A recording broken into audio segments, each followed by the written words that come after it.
better for the rest of you that it's not going to be me who's talking all evening.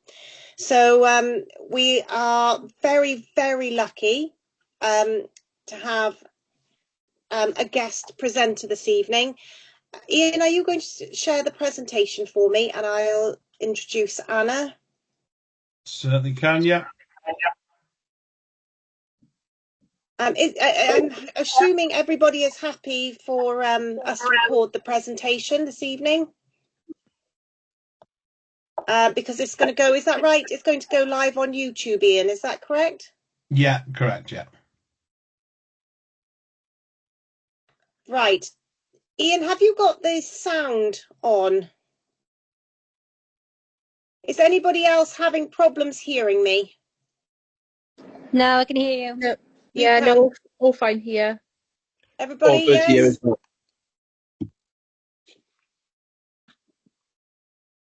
Okay. Ian, when we're sharing the presentation, have you shared it with the sound? We'll find out. Not sure.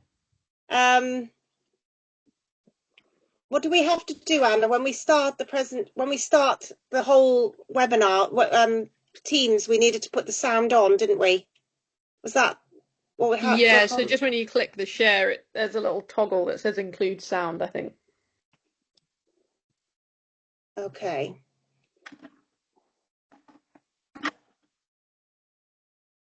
Was that when you do Teams or when you do the presentation? There you go then. Yeah, that should work now.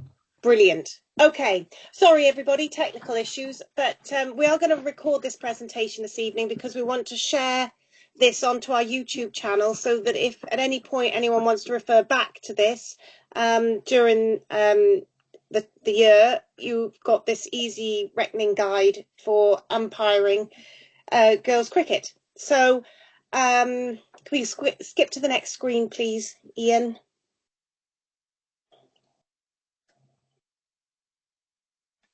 Just keep clicking a second. So our guest presenter this evening is Anna Harris. Anna is currently studying medicine at Cardiff University. That doesn't make her an expert on umpiring, but that makes her a very bright person. However, she did become the youngest ever umpire to officiate in an international match at the young age of 22 back in 2021. So now we can all age you, Anna. And Anna and Yvonne Dolphin Cooper made history as the first all-female umpiring team to officiate in the ECB Premier League. Was that this year, last year? 2020 maybe? 2020? Yeah, before you did like the other, wow, okay. And this is this year. So this year, Anna was named as one of the 4 match officials for the ICC Women's T20 World Cup final. So she's more than qualified to teach us the basics of umpiring our girls' softball competitions. So welcome, Anna. And she is also, keep clicking, Ian, she's also very kindly agreed to host this evening. So you don't need to listen to me presenting any further. She is going to take it over now. And thank you, Anna. Let's go. Cool. So, yeah. This session, we're going to run through the basics. If you've got any questions, feel free to shout out. Obviously, it's being recorded, so feel free to pop any questions in the chat as we go along, because I know sometimes I think it makes sense in my head, but it might not make sense in yours. So no question is a stupid question. So to start, we'll go with one of the main things that you do as an umpire, which is waving your arms about. So these are the signals, the key signals that you'd need to know to be able to signal during a game. So these are the sort of textbook examples of the signals. Now, if you know a little bit about cricket, you might know some umpires who put their own little flair on the signal, which makes it a bit of extra fun, especially with kids cricket. They love it if you put some enthusiasm into your signals. But these are the core aspects of it. So out is the first one. So that's with your index finger. So either your left or right hand, doesn't matter. So you've one index finger, normally you hold it above your head. So nice simple one to start with. A no ball, so we'll cover some reasons why you might be giving a no ball later in the presentation, but it's got a couple of examples there. But a no ball, again, doesn't matter which arm, but you're going to raise it out horizontally to the side. a wide then. So we'll go over reasons why you might give a wide ball. And that's with both arms extended horizontally out to the side. A way of, trying to remember is, oh my goodness, it's so far wide, like it's this wide that they can't reach it, if you're struggling to remember the signals. The slightly more fun ones then that the kids love seeing, so scoring runs. A 6 signal. So a 6 is when the ball has gone over the boundary without bouncing. Sorry, I'm just getting some reverb. Are people able to pop themselves on mute if they're not talking? Cool. Thank you. Sorry, I was just hearing myself back. So 6 runs when the ball crosses the boundary without bouncing, and we'll talk a little bit about indoor cricket as well. So both arms up in the air, open palms, or you can do your little index finger. You can do little jazz hands if you want, but two hands above the head. And then 4 runs is when the ball has bounced before crossing the boundary, and that will be one arm, and you sweep it across the chest. So you start in front of your chest, like in the picture, and then you're going to sweep across, and then you're going to finish in front of your chest as well. Now, the reason why we finish in front of our chest is because if I finish out to the side, have a think about what signal that looks very similar to. Okay, so it can look like you're signaling a no ball. So the key with the 4 signal, start in front of the chest, sweep across, and finish in front of the chest. Okay, cool. Next slide. So as well as signals for scoring runs, we've also got ways of being out. So we've gone over the out signal. So now we need to think about why you might be giving someone out. So these are the most common ways of being out, especially in junior cricket. So stumped, as you can see in the picture, so the batter has not got their foot behind the line. Now there's a line that's called the crease. So the crease is a painted line or a line on the floor, and they need to have a part of their body, so whether it's their foot, whether it's their bat, whether it's they've fallen over and it's their hand, they need to have something behind that line when the wicketkeeper takes the bails off. If they don't, then they can be given out stumped. Does that make sense? Cool. Awesome. Thank you for the thumbs up. So caught then, so this is relatively more straightforward. So the ball's been bowled, the batter hits it in the air, and a fielder catches the ball before it bounces on the ground. Moving on to bowled. So this is when the bowlers bowl the ball. It can hit the batter or they can completely miss it, but it goes on to hit the stumps and knock the bails off. So hit wicket then is slightly different. So the bowler may have bowled the ball, and although the ball doesn't hit the stumps, if the batter accidentally hits the stumps with their bat, or if they accidentally tread on the stumps and knock the bails off, they can be given out hit wicket. And then the next one, run out. So any fielder or the wicket keeper, they can either throw the ball straight and it just hits the stumps, or a fielder can catch it and then break the stumps with the ball. And again, we're thinking about the crease here. It means if the batter hasn't got beyond that line, beyond the crease, when the wickets are broken, they can be given out, run out. Okay, next slide. So, cricket, simple game-ish. So a batter's aim is to score runs and hopefully knock it out. So just keep clicking through.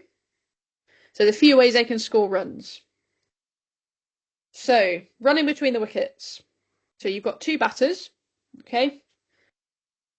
There's 1 run if the 2 batters run and cross over once, so they end up at the other end. And if they're not out, they get a run. If they do that again, so they both run twice, then they get 2 runs. However, in indoor cricket, there's an emphasis on running, so you get a bit more reward for running between the wickets. So if the 2 batters reach the opposite end, they're given 2 runs. Then they get a run for hitting a side wall or a net, and then 4 runs if they hit the wall behind the bowler without bouncing. So if we think back, to the signals of 4 runs is normally given when the batter hits the ball, it's bounced, and then it crosses the boundary. However, in indoor cricket, we want to encourage batters to hit along the floor. So therefore, if they hit it straight in the air onto the back wall, they only get the 4 runs. If they hit it along the floor or it's bounced first, they get 6 runs. So it's the opposite of sort of outdoor cricket. That's why I said it's simple-ish. So yeah, just like we've said, if it bounces anywhere in the field of play and travels over the boundary, in outdoor cricket, they score 4 runs. If they've hit it in the air without it touching the floor, they get 6 runs. Outdoor cricket. Cool. So a key point, batters don't have to hit the ball to score runs. We're not going to go fully over it today. There are some other signals if you wanted to take on umpiring a bit further. But for the purposes of this, even if it just deflects off their body or their clothing, or they don't hit the ball at all, they can still score runs. Okay, so think of it, the bowler might have run in, the batter's completely missed it, the wicketkeeper misses it, it hits the back wall, they can still get 1 run. And if they run as well between the wickets, they would get the 2 runs for the running. So it would be a total of 3 runs, even though the batter hasn't touched the ball. Okay? Cool. We'll move on to the next slide. So signal for a 4. I was a lot younger in these photographs, but there we go. And I've also grown an arm. So we spoke about starting in front of the chest, moving out to the side, and finishing in front of the chest for a 4 signal. And then signal for a 6 is then the 2 arms raised above the head. Okay, Anna, I'm just going to interrupt. Yeah. Anybody got any questions so far?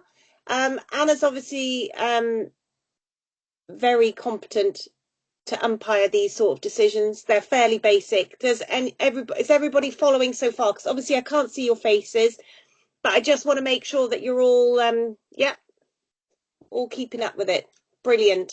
Okay, please don't feel free to put raise your hand if you've got any questions as we go along. Anna will stop, pause, and and we can go through anything together rather than keep going to the end and getting more confused. Thanks, Anna. No worries. Cool, we'll head to the next slide. Okay, so I've spoken a couple of times about breaking the wickets. So I thought it was quite important for us to go over because not everyone might know what breaking the wickets is. So we're going to talk a little bit about it. Okay, so keep clicking through for me, Ian. So there are 3 stumps, and on top of them there are 2 bails. So a way you can break the wickets is removing either one or both of the bails, or one of the stumps comes completely out of the ground. Okay, so key is they only have to remove 1 bail for those wickets to be broken. However, if in the unlikely event that a bail came off and then landed straight back on the stumps, that bail's still on the stumps, if that makes sense. I've only seen it once in my, 10 years of umpiring, but it does happen, especially with the sort of plasticky stumps. So that wouldn't count because the bail has come off but gone straight back on again. So indoor cricket, might be outdoor cricket, I don't quite know all your regulations, but we spoke about batting team wants to score runs and not get out. The reason for that is they lose 5 runs for every wicket that's taken. So removing the bails, it can either be hit by the ball, such as when you're bowled. The batter can hit the stumps with their bat, or even let go of the bat and it hits the stumps, and that would be your hit wicket scenario. A part of the batter or their clothing hits the stumps, that could be your hit wicket scenario. Or a fielder catches the ball and knocks the bails off. The key is the ball's got to be in their hand when they do it. Okay, so if they've dropped the ball and then they break the stumps, that's not a legal way of breaking the stumps. Or in the unlikely event, let's say they catch the ball in their left hand they can't break the stumps with their right hand. They have to break it with the left hand because that's got the ball in it. And like I said, super, super rare. If the bails come off and then land straight back on the stumps, the batter would be not out. Cool. So we're not going to watch this video, but I think, Becky, you're going to be uploading this. These are great videos with a really simple voiceover with the lovely dulcet tones of Stephen Fry. They explain the laws really well and in simple language. I still refer back to them sometimes. So they're videos that you can use in your own time just for a bit of a refresher. Yeah, I will share this presentation or a link to the presentation with everybody. Cool. Yeah, so we'll click past that, Ian. Thank you. Okay, so leg before wicket is generally the most dreaded decision of umpires, and the beauty of under 13s and under 15s cricket is don't worry about it. The only exception, if you click through, Ian, you can only give a batter out in your under 13s and under 15s matches if they deliberately stop the ball hitting the wicket. So if they stand right in front of the stumps just to stop the ball with their legs, or if they deliberately kick the ball out of their way with their feet, okay, or their hand. So sorry, Anna. sorry. The only way there we don't, if they stand in front of the stumps but they attempt a shot, then we don't allow the LBW rule. So teachers have just got to be fairly fair and reasonable with this one. If a child is obviously intentionally and deliberately just stopping the ball from hitting the stumps and not making any attempt to play, then that will definitely be LBW. Cool.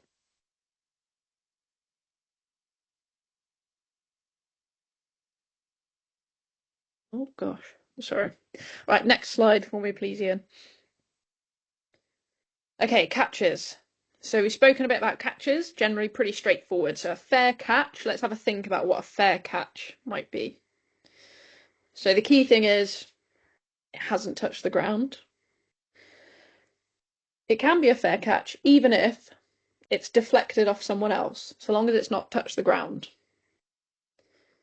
A fair catch, so a fielder can catch the ball and it's a fair catch so long as the ball, if their hand's on the ground, so long as the ball doesn't touch the ground itself.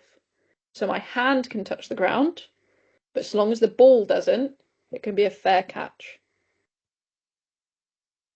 So it can be quite tricky to judge. If in doubt, give it not out. That is something that will do you well throughout any umpiring. If there's any doubt, this counts for run out, stumpings, hit wickets, catches. If in doubt, any doubt, give it not out. Okay. You can also have, so this is more for outdoor cricket. So a fielder, you might see some athletic fielding if you watch sort of franchise tournaments, county games, internationals, where they jump in the air on the boundary and fling it up in the air and jump back and catch it. So to break it down simply, so long as the first time the fielder catches the ball, they are inside the boundary, and then they're not touching the ground beyond the boundary and touching the ball at the same time. So long as they're not doing that, then when it eventually settles and they're inside the boundary again, it will be a fair catch. So I might have explained that in a slightly convoluted way. But it will be covered in the nice videos as well. Any questions, like I said, please chuck them in the chat. Then in indoor cricket, obviously indoors you've got walls and nets. You can be caught off the nets or walls as long as it's not bounced. Okay. If that fielder, so we spoke about their first contact, their first time they touch the ball, they're within the boundary. If they were to then touch the ground outside the boundary and the ball at the same time, it would be 6 runs.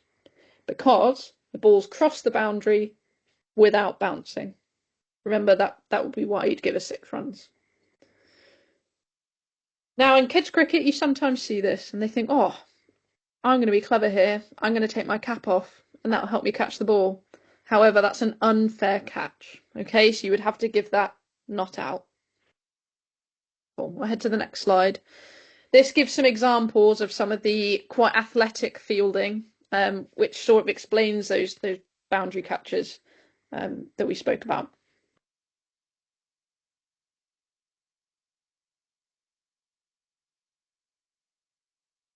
Are you able to play the video, Ian? Ian, there should be a play button there at the bottom, yeah. Cool.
Okay, are we rewatching this one then? I think that's fine.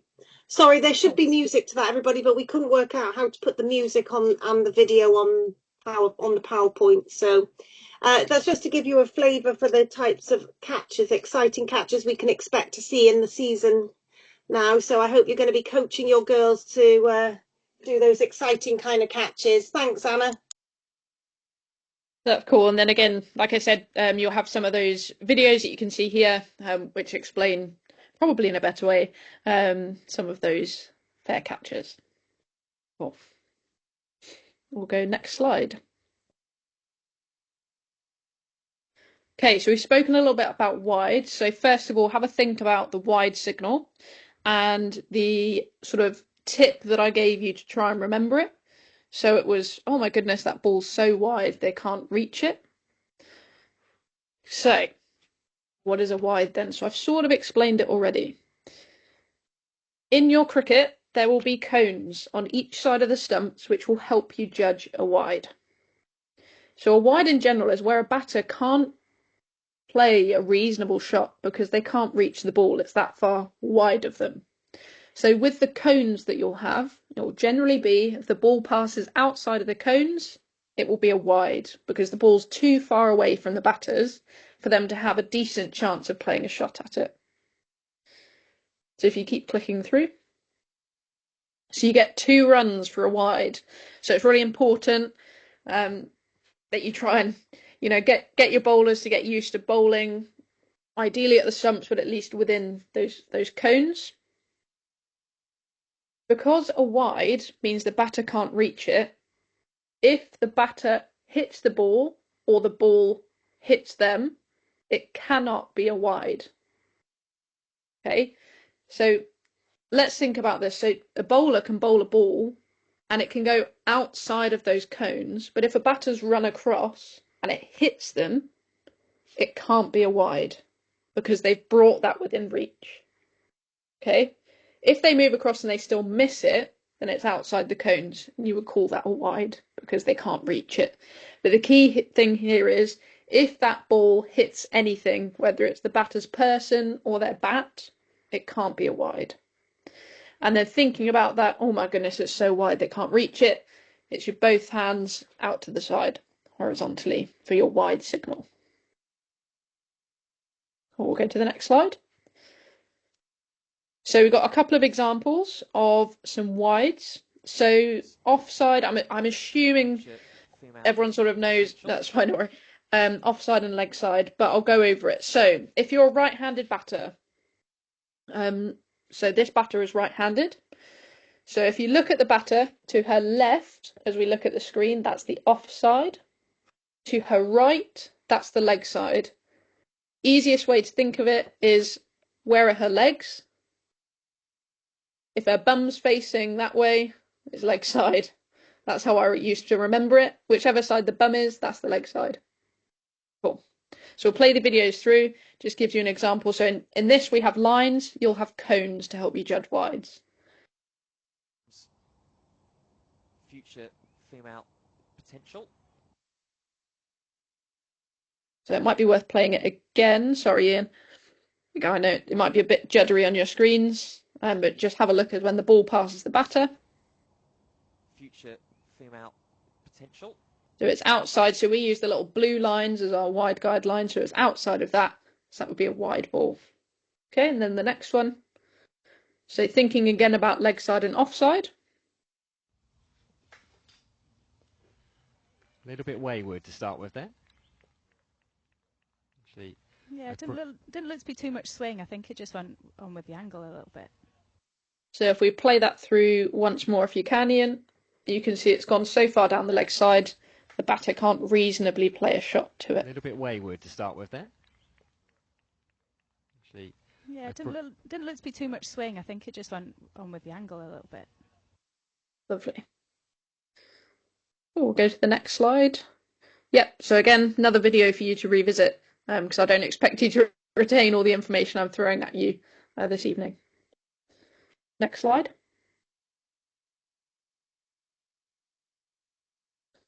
So no balls then. There are lots of types of no balls. They are also worth 2 runs.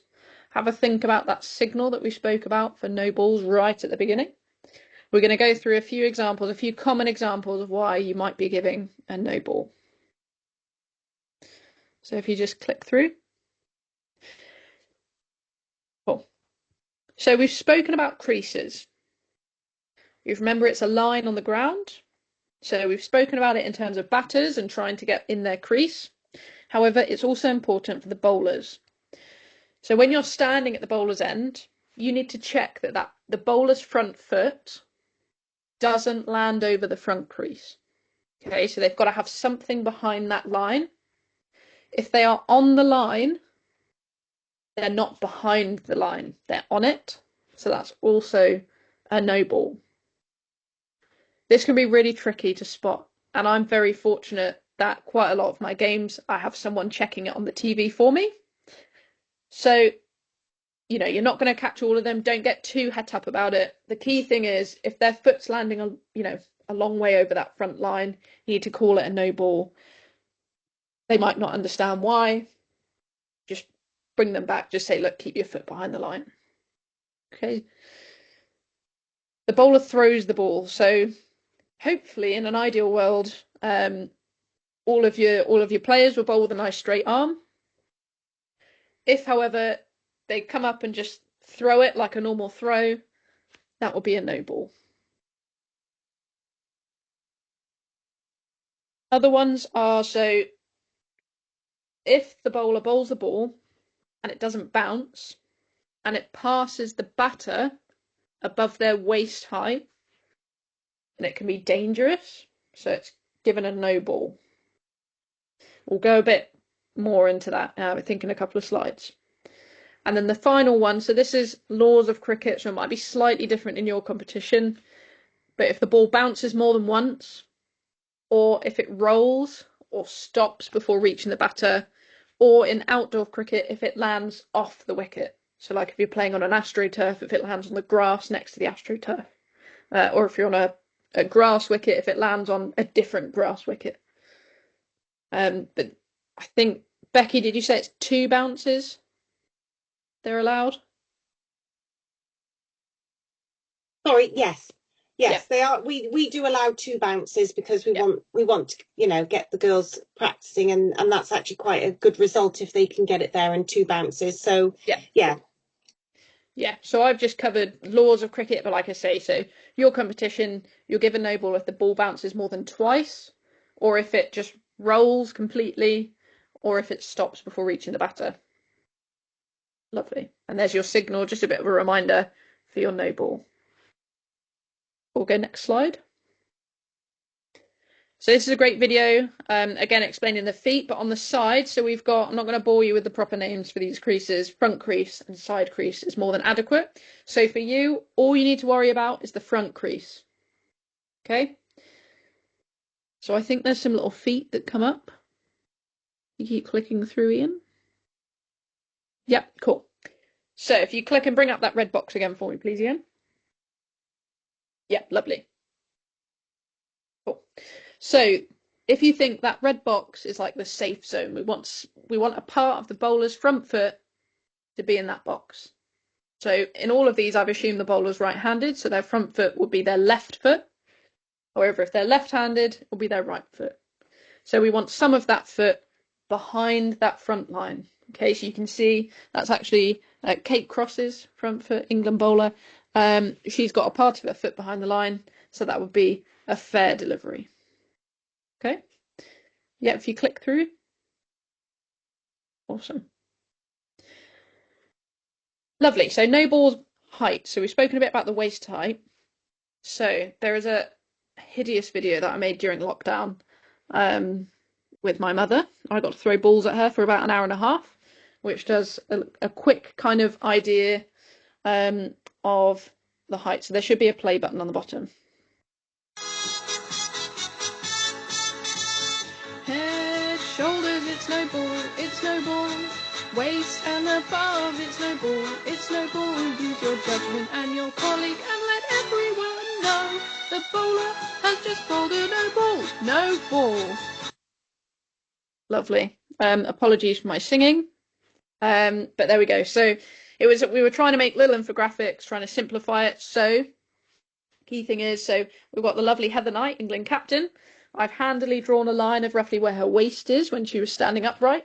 So if the ball was to pass above that sort of imaginary line that we'd have to draw with our eyes, without bouncing, so above her waist, that would be a no ball. If it drops below that line, it would be a fair delivery. Okay, the key is when it passes them at the crease. Okay, so you might have some quite loopy bowling. That's absolutely fine. So it may go above the batter's waist high. However, so long as by the time it reaches the batter, it's below their waist, it's a fair delivery. Okay, lovely. Click through. So we've got some video examples. I think just the one. Cool. And she wasn't quite able to collect it cleanly. Oh, now potential for no ball here. Yeah, I think it's going to get called, and this is an expensive delivery from Ballinger. Once again, carved through backward point. The width allowed for Courtney Webb to hit through it and to add insults to injury. Cool. If you could click play for us once again, please, Ian, just so it's a little bit tricky to spot. To collect it cleanly. Oh, now potential for no ball here. Yeah, I think it's going to get called, and this is an expensive delivery from Ballinger. Once again, carved through backward point. The width allowed for Courtney Webb to hit through it and to add insults to injury. Lovely. So as you can see from that video, our camera's parked on a sight screen right at the back, so it's probably 90 yards away. Even at bowler's end, it can be tricky sometimes to tell the height. So if you've got a colleague at square leg, which is the umpire who stands at the sort of striker's end or wicketkeeper's end, then if you trust them and work with them, they can give you a bit of an idea on whether it was above the waist when it reached the batter or not, because it can be a little bit tricky to tell front on. Lovely. If you click through. And she wasn't quite able to. Lovely. So we've spoken a lot about scoring runs, a few ways about being out, no balls wides. So taking wickets. So when should you appeal for a wicket? Have a little think. So I know definitely when I was umpiring Girls age group cricket. Girls are terrible at appealing. They're all shy. You'll get the quietest appeals. So, technically, you should appeal for every wicket. However, you need to appeal for hit wickets, stumpings, run-outs, caught behind, anything that's not super obvious. So, obviously, if they've run in and bowled the batter, the bail's gone flying, that's pretty obvious. We don't really need to ask if it's out or not. However, if you're, the batter's maybe got an edge on it and it's been caught, you need to check, you need to appeal. And the way you appeal, how's that? Key thing is, make it nice and loud. And they've got all the way from the time when the wicket happened. So let's say the time when the wicket keeper's taken the stumps for a stumping. They've got until the bowler starts their next run up. So it doesn't have to be immediate. Okay? The key thing is make it loud. Okay? And if in doubt, appeal. Most umpires won't mind if you keep appealing.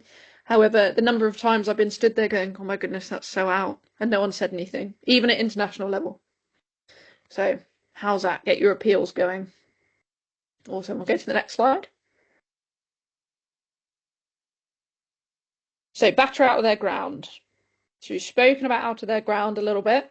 Remember that front crease, the front line. So, in order for a batter to be in their ground, just keep clicking through. So, the front crease, so ignore popping crease, it means front crease. Okay, that front line just in front of the stumps.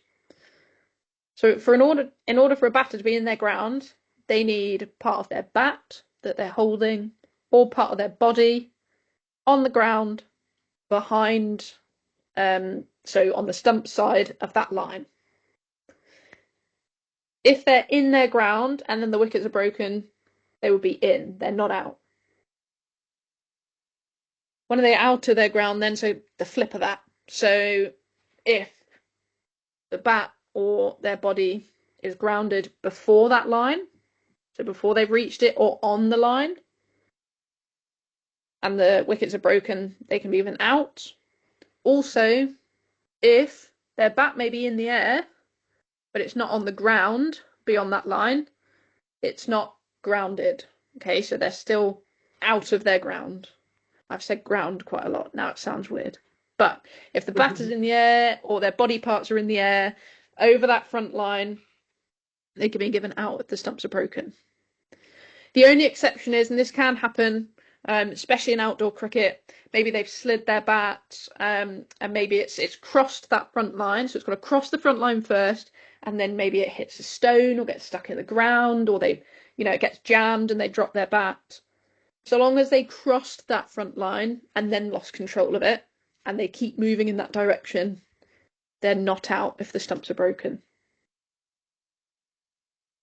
Hope that makes sense. Again, a lovely little Stephen Fry video for you to peruse at your own pleasure. Yeah, that covers stumped as well, because that's relevant in terms of being in and out of their ground. Run-outs, also relevant to this. So we've spoken a bit about run-outs. So in this picture, I don't know who that is from India. Can't tell. But Amy Jones from England. So the wicket keeper, you can see she's broken the wickets, which you spoke about, how to break the wickets. Because you can just faintly see one of the bails is off. And the batter's not in her ground. So if they appealed, she would be given out. Okay. So you really must make sure, slide your bats. I'm sure you nag your players over and over again, slide your bats. Okay, most important thing. But like we said, if it gets, if they slide their bat and then it gets jammed or they accidentally let go of it, so long as they crossed that front crease and keep going in that direction, they can still be in. Lovely. Move on. Again, lovely couple of videos that explain that in a bit more depth.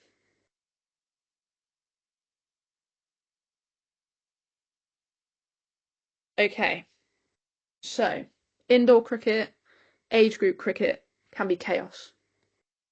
Kids get excited, they throw at the stumps, they hit the stumps, but the batter was in, or they knock the stumps off by accident, and then they're running again, and it's chaos. So, if the stumps have already been broken, like we've spoken about, got a couple of options. So like we spoke, there's 2 bails, right? So if only one bail's come off, then in order to break the wicket again, you just have to knock the other one off. Okay? If both bails are off, a couple of options again. So, simplest way, pick the bails up, put them back on the stumps, knock them off again.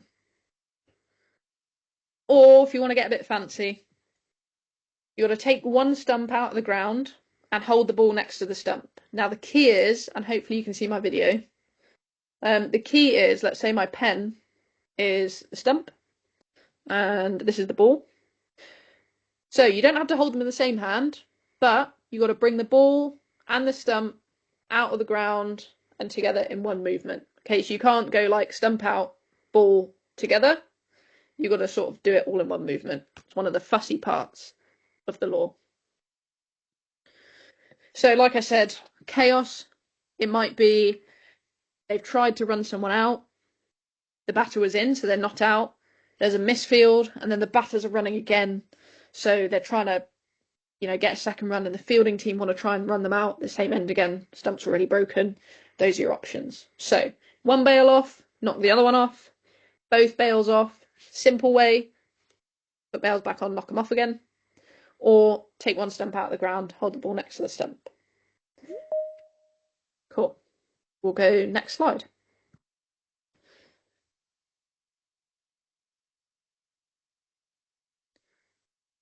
Yeah, next slide again.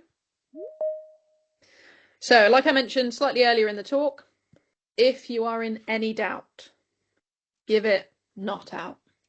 Okay? And if parents come up to you or, opposite coach comes up to you and go, oh, why on earth didn't you give that out? Just go, look, there was enough doubt there for me to give it not out. Having done age group cricket, parents can be pretty forthcoming in their opinions. So just find a phrase that works for you. But look, had some doubt, got to give it not out. Generally takes the wind out of their sails. Lovely, we'll go next slide. So final bit. So we've got the laws of the game, and then there's this thing called the spirit of cricket. And the spirit of cricket is spoken about quite a lot. So just think about, maybe to yourself, what might spirit of cricket mean to you? Now, it's really important. It's actually the first thing. If you ever see a law book, before you even get to the laws, spirit of cricket is right there at the front. You may well have seen the Spirit of Cricket logo if you've been involved in any sort of MCC, Lords Taverners, Lady Taverners things. So Spirit of Cricket, so if you click through in, it's going to be very wordy, but top point, probably the most important. It's all about respect. So playing hard, playing fair, accepting the umpire's decisions, positive atmosphere. We want people to enjoy cricket and come back. I feel like I'm preaching, is it preaching to the choir, preaching to the congregation, teaching grandma to suck eggs? That also works. Respect, basically. It's one of the really key things. Unfortunately, sometimes some not ideal behaviour is displayed during cricket, more in adult cricket. So for you guys to go out and really empower your players by umpiring them, really important to get that respect and that spirit of cricket very central. And hopefully they can inspire others to follow that spirit of cricket as well. Lovely. Is there another slide, Ian? No, I think that's it, Anna. Yeah, Lovely. I think that's it, Anna. Yeah, we move on to the Kahoot, I think. Yeah, so we can have a little stopgap now if anyone wants to chuck any questions in the chat or speak out loud. Go for it. No question's a stupid question. If not, then I will try and share my screen and we will play a Kahoot. Now, last time my laptop did throw a little bit of a hissy fit with hosting this Kahoot, so hopefully it will play ball this time. It doesn't help that I'm on student Wi-Fi as well.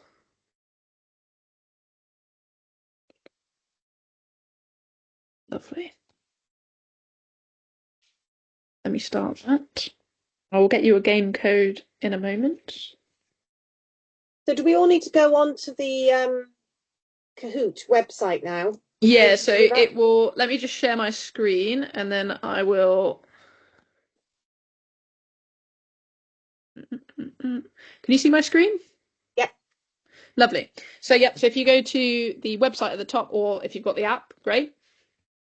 And then the game pin is at the top. Yeah, if you haven't got the app or can see the website, if you just Google kahoot.it, click that link, it'll take you straight there. I'm in.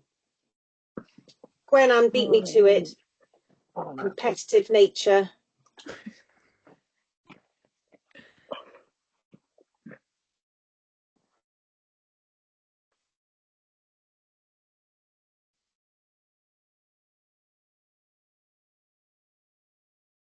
Cool, I'll give a couple more minutes.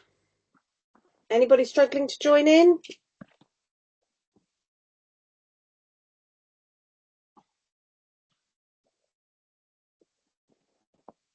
Tracy, you all right? How's that? Very clever. Sarah's in. Victoria, you okay? Can you get in there? I don't know who some of these.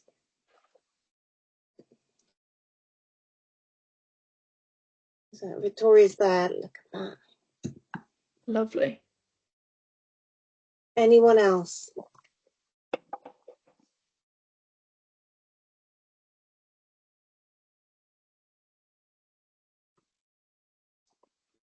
Can you still hear me as well, Becky? So I had to my earpods Yeah, I can died. hear you.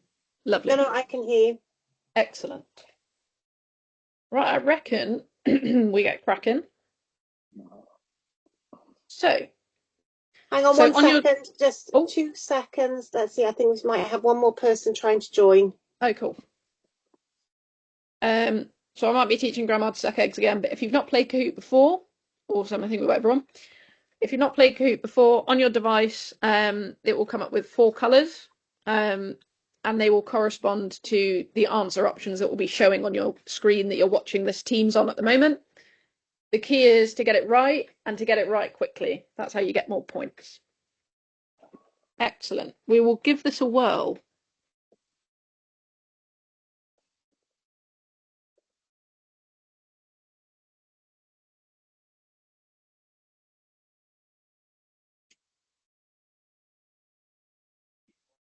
So first question, what is the signal for a wide ball? Now you've got the options and the signals on your screen now. You've got 15 more seconds to select your answers.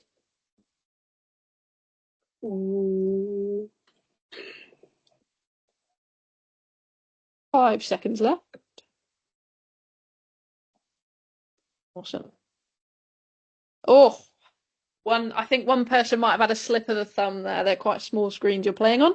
So it was the wide signal. Both arms out to the side. Excellent. So let's see who's at the top. So we've got Ollie leading the way, quite close. Only 9 points in it. Becky, I'm disappointed you're not in our top 5. I'm so embarrassed. I'm going to have to be. These teachers so competitive. Right, I'm on it now. Go, go, go. Okay, question 2. So what might the umpire be signalling if a batter is out? Hopefully you got your options showing now. He is hoping I did it a little bit better.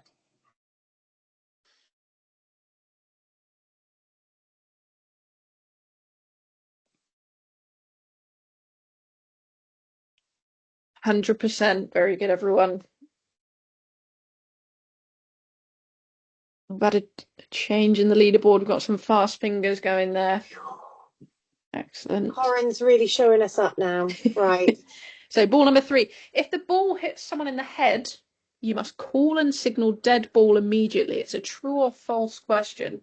Didn't actually cover it in the presentation.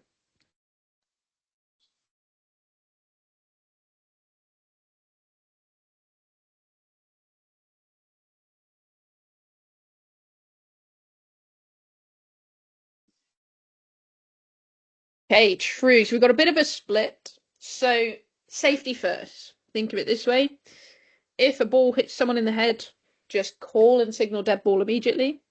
Okay, safety first. It was a bit mean because I didn't tell you about it during the presentation.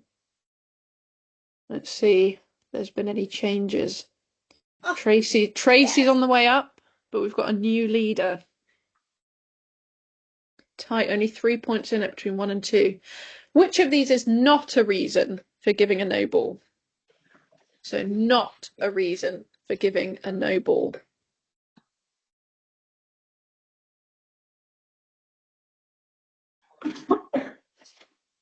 Okay, we've got 5 seconds left. Get your answers in quickly. Oh, awesome stuff. 100%. Very good. Bit of a wordy question for you all. Oh, Becky. ah, last. Come on, I think we can all catch Becky. What might you signal if someone hits a 6? So what's your 6 signal?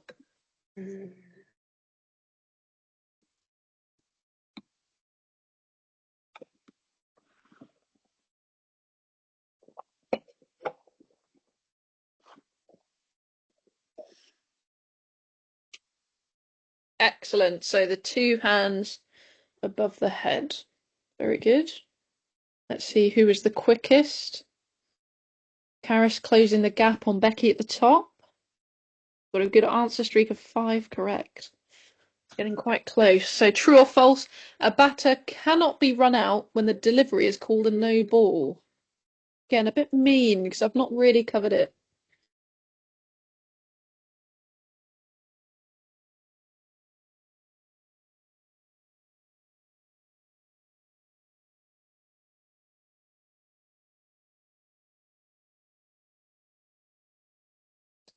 Lovely. So pretty good response. So when it's a no ball, you can still be run out. We didn't really cover it, so remind me once we finish this Kahoot, I will re-go over that. Harris toppling Becky at the top there. Oh. Tracy with 6 answers correct in a row. Excellent. So how many legal deliveries are there in a 10-over game for those maths teachers or maths fanatics who might be on the Kahoot?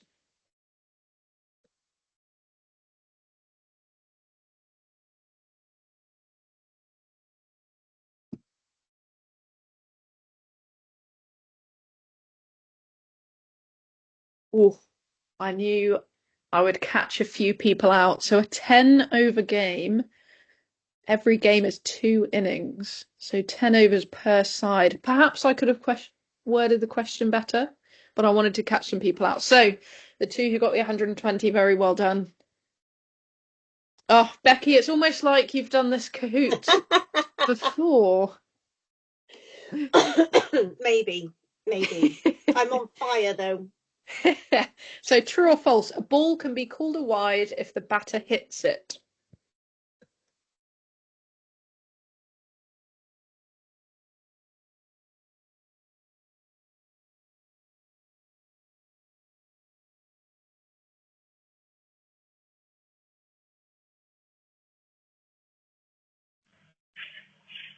Okay, so a wide is where the batter can't reach it.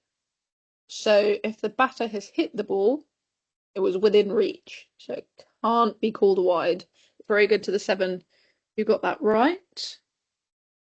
Come on, we can catch Becky. I can't believe she's got a nearly 500-point lead. Okay, true or false? Runs can be scored even if the batter doesn't hit the ball.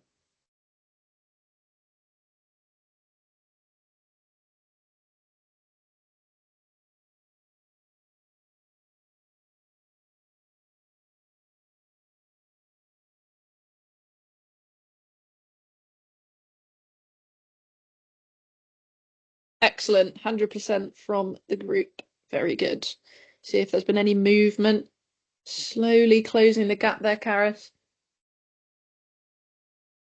Okay, final question. How many runs would be scored if the batter hits the ball onto the sidewall and they complete one run? So this is indoor cricket. So they've hit the sidewall and they've completed one run.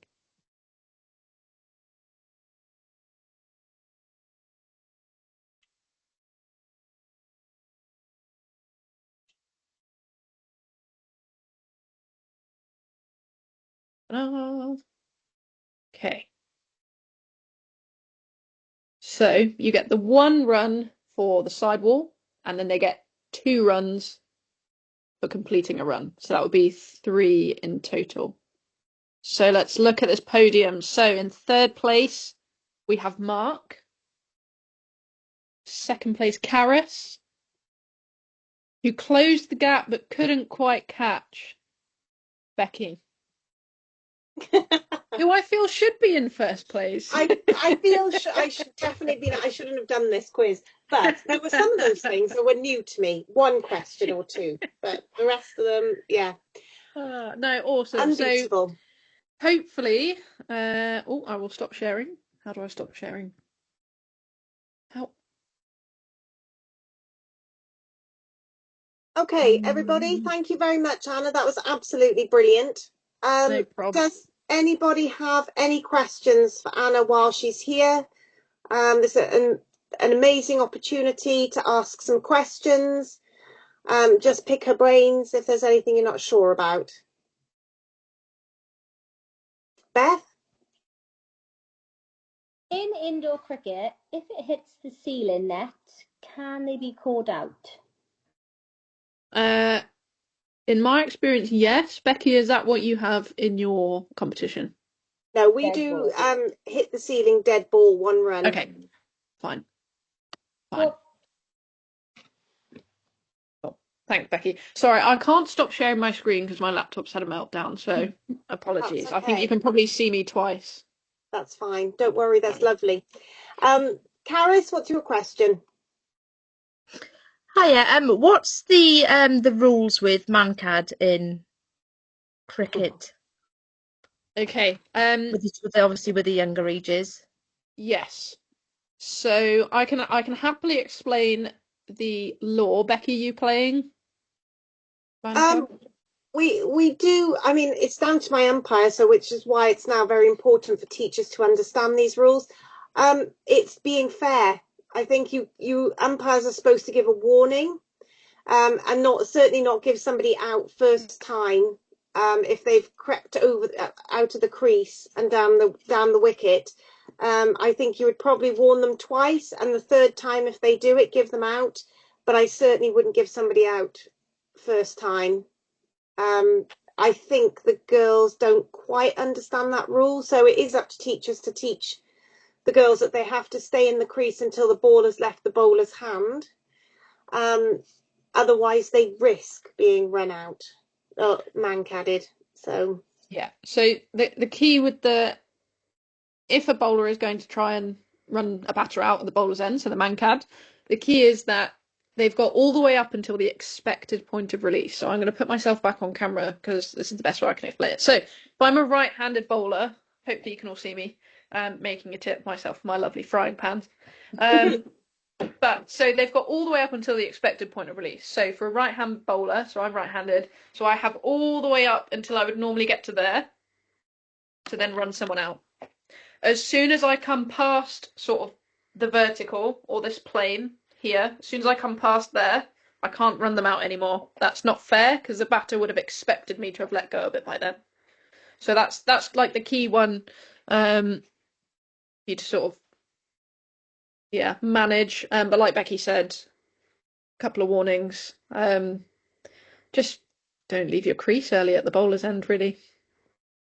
yeah, I mean, it is a way of being out. I wouldn't say it's not, but I would give the players ample warning that is because we just don't teach it. I don't think so. Just make them aware. It's quite an emotive form of dismissal. For various reasons, but it is a very legitimate form of dismissal. So, yeah, just education really around it. Anyone else want to ask any other questions while Anna's here? We're very lucky that she isn't incredibly busy or umpiring some nice warm part of the world, but obviously you are busy with your studies at the moment. So yeah, anybody else? Any other questions? Sorry, I can't see if anyone on the other page. No? No? Okay, well, look, thank you, everybody. What's going to happen is I will circulate the link to this PowerPoint to everybody. And if you've got time, watch it in your own time. The videos by Stephen Fry are brilliant, and they bring to life what Anna has been teaching us